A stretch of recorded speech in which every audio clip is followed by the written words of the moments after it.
What is going on, guys? Welcome back to my YouTube channel. This is your stimulus check update and stimulus package update. Last week, nearly 1 million Americans filed for unemployment insurance, which is higher than any week during the Great Recession. And last week, 30 million Americans reported that they didn't have enough food to eat. So we've got an acute economic crisis and human crisis, and we need decisive action. And so that's really what the President-elect's plan is about. It's about targeting the core issues that we know we need to tackle. We need to get shots in people's arms to get the pandemic under control. We need to get schools open so that parents can get back to work. And we need to get relief out to those millions of families, millions of businesses who, through no fault of their own, are continuing to suffer. This Friday, I'll be announcing the winners of a $100 free Amazon gift card. And if you want to enter the giveaway, all you have to do is subscribe to my channel, click the notifications bell, give this video a like, leave a comment down below. Tell me your thoughts on Joe Biden. I truly appreciate everyone's amazing support, and I want to do my best in giving back to my community. So be sure to enter the giveaway, it's free. I will be also discussing the latest news surrounding unemployment benefits, as well as SSI and SSDI payments. Now let's go over the latest stimulus check news. Local government aid in Joe Biden's proposed stimulus bill is the latest bright spot for cities and states.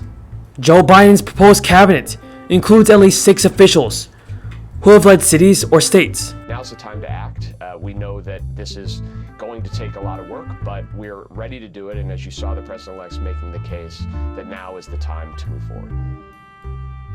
Let's drill down on specific parts of the package. You are calling for another $1,400 direct payment to the vast majority of Americans. There's criticism. Why not target it just to those people who've actually lost a job? There are a lot of people who will get the $1,400 on top of the $600 who've been doing just fine and haven't been hit by COVID. And then there is criticism from conservatives. On Thursday, state and local leaders got a glimpse of what an ally in the White House can mean. Biden outlined an economic stimulus package that will provide $350 billion in aid. Biden's plan would send $350 billion to state and local governments, more than double the $160 billion that a number of Republican members of Congress had backed late last year in a bipartisan compromise proposal. Federal relief measures so far have supported municipal tax revenues, indirectly by propping up consumer spending in small businesses. But local officials have warned that the outlook is uncertain as the pandemic continues to spread. Now, in regards to the $2,000 stimulus payments, according to CBS, in the first stimulus payments back in April 2020, which directed $1,200 to eligible adults as well as $500 per child, it typically took 2 weeks to several months for payments to reach people. The second round of checks, which sent $600 to each eligible adult and child, required about a week for the funds to arrive via direct deposit. But in some cases, people experienced delays in receiving the money due to problems with their account information. Based on previous stimulus money payouts, and assuming Congress passed a new relief bill by mid-February, the checks could arrive in bank accounts by late February, although there will likely be a best-case scenario. If a package is passed by the end of March, people might get their checks by early April. Now understand significant vulnerabilities that are exacerbated by COVID and the fact that so much federal operations are happening online. We need those resources to secure our systems now. Transit, look, our transit systems across the country are facing acute crisis. That's not happening in Democratic states or Republican states. That's happening around the country. And by providing relief now, we can help to avoid diminished service and diminished support when we come out of this crisis. And the $15 minimum wage is a concrete and direct way to help support those workers who are out there on the front lines right now, providing services to all of us, and give them direct support and a direct boost right now. Then there's the timetable for passing this COVID relief package. Here is President-elect Biden this week. Take a look. A crisis of deep human suffering. On Thursday, when the Labor Department reported that initial claims for state unemployment benefits rose sharply last week, exceeding 1 million for the first time in July. It's just proof that more stimulus payments and unemployment benefits must be sent out. Just days earlier, the government announced that employers had shed about 140,000 jobs in December. The first net decline in employment since last spring. The department said on Thursday that 1.15 million workers filed initial claims for state unemployment benefits during the first full week of the new year.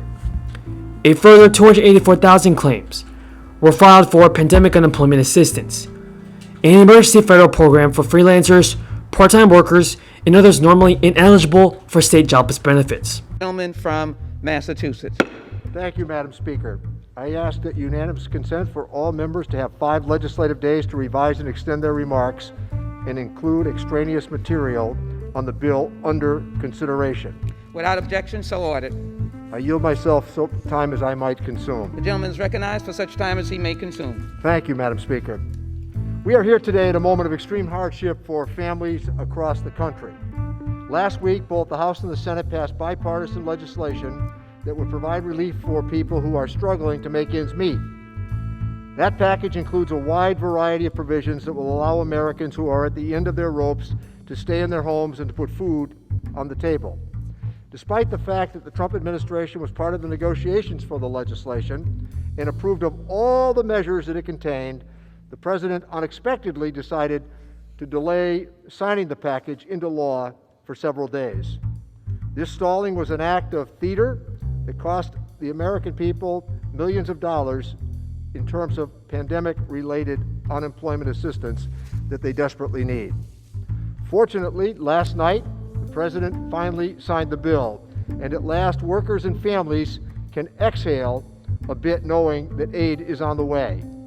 The primary reason that the President provided for holding up his signature was the enactment of this important legislation that we are about to undertake in the next 40 minutes. Democrats agree that families deserve more, and that's why I introduced the Cash Act on Christmas Eve to increase the payments in the relief package to $2,000, the exact amount the President said he wants. Now, I introduced this legislation on Christmas Eve, Madam Speaker, with the following parable in mind.